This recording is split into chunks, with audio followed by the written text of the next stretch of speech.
Guys, welcome my YouTube channel. मैं आज आपको कॉम्पिटिटिव एग्जामों में पूछे गए विविध परीक्षाओं के प्रश्नों के बारे में बताऊंगी कि कौन कौन से प्रश्न पूछे गए हिंदी वर्णमाला के अंदर, कहाँ से क्वेश्चन आते हैं और कैसे पूछे जाते हैं और कैसे प्रश्न पूछे जाते हैं, वो सब बताऊंगी मैं। तो पहला प्रश्न है हिंदी वर्णमाला में कुल कितने व्यंजन हैं। हिंदी वर्णमाला में 33 व्यंजन है, कुल 33 व्यंजन है। 25 स्पर्श व्यंजन हो गए और 4 अंतस्थ व्यंजन और 4 ऊष्म व्यंजन, ऐसे कुल मिला के 33 व्यंजन हो गए।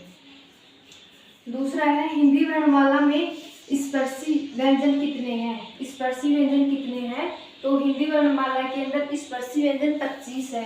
स्पर्शी व्यंजन 25 है, जो कै से लेकर मै तक, कैवर्ग, चैवर्ग, टैवर्ग, तैवर्ग और पैवर्ग, इन सब में 5-5 5 वर्ग है, इन सब में 5-5 वर्ण है। तो कै से लेकर के मै तक स्पर्शी व्यंजन होते हैं। हिंदी वर्णमाला में कुल कितने वर्ण हैं, तो हिंदी वर्णमाला में कुल 52 वर्ण है। 52 कौन कौन से हैं, 33 तो हो गए हमारे व्यंजन और 11 हो गए, 33 हो गए हमारे व्यंजन और 11 स्वर हो गए, 2 ताड़नजात हो गए, 2 अयोगवाह ध्वनियाँ हो गई और 4 संयुक्त व्यंजन हो गए। तो इन सबको मिला के हमारे कुल वर्ण हो गए हिंदी में 52।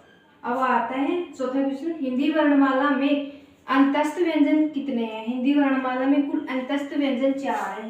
अंतस्थ व्यंजन कौन कौन से हैं, वो है य, र, ल और व। ये 4 वर्ण अंतस्थ व्यंजन होते हैं। और 5वां क्वेश्चन है हिंदी वर्णमाला में ऊष्म व्यंजन कितने हैं। अब ऊष्म व्यंजन कितने हैं हिंदी वर्णमाला में, ऊष्म व्यंजन भी 4 ही है। ऊष्म व्यंजन के अंदर आता है स और स है। ये 4 व्यंजन हिंदी वर्णमाला के अंदर ऊष्म व्यंजन के अंदर आते हैं। उसमें मूर्धन्य से, ये तालव्य से और ये दंत से और ये है। अब आते हैं हिंदी वर्णमाला में आगत व्यंजन। अगला क्वेश्चन पूछा गया है हिंदी वर्णमाला में आगत व्यंजन कितने हैं। आगत व्यंजन हिंदी वर्णमाला में 5 है। 5 व्यंजन कौन कौन से हैं, पहला है क, जिसके नीचे नुक्ता चिन्ह लगता है, जिसके नीचे नुक्ता चिन्ह लगता है। फिर आता है ख, ख के नीचे भी नुक्ता चिन्ह लगता है। फिर आता है ग, ग के नीचे भी नुक्ता चिन्ह लगता है। और जय, जय के नीचे भी नुक्ता चिन्ह लगता है और फ के नीचे नुक्ता चिन्ह लगता है। ये 5 हिंदी में आगत व्यंजन हो गई। अब आता है 7वां क्वेश्चन, हिंदी वर्णमाला में ताड़नजात व्यंजन कितने हैं। ताड़नजात व्यंजन ध्वनियाँ, ये इन्हीं को बोल देते हैं उच्चिक व्यंजन। कितने हैं, तो वो है 2। कौन कौन से हैं, 2 है। एक तो ढ, जिसके नीचे बिंदी लगती है, और एक आता है ये ढ, जिसके नीचे बिंदी लगती है, तो उनको ताड़नजात व्यंजन बोलते हैं।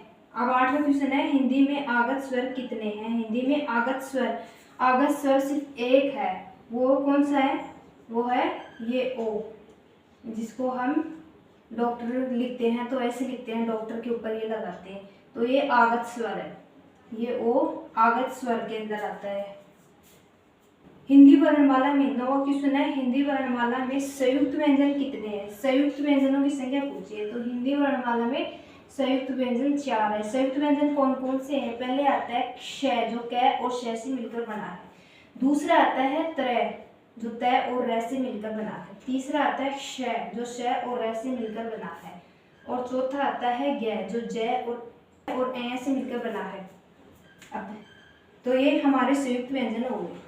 अब आता है 10वां क्वेश्चन, अयोगवाह वर्ण कितने हैं हिंदी में। अयोगवाह वर्ण सिर्फ 2 है। वो कौन से हैं, एक तो अंग और एक अ है। इन दोनों को अयोगवाह ध्वनियाँ बोलते हैं। हिंदी में अयोगवाह ध्वनियाँ 2 है।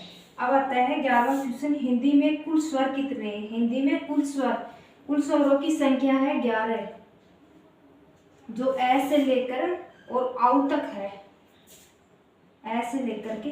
अब 11 स्वर कौन कौन से हैं, 11 स्वर है ए, आ, ई, दीर्घ ई, उ, दीर्घ उ, री, ए, ए आई ओ और आओ, ये हो गए 11 स्वर हिंदी में।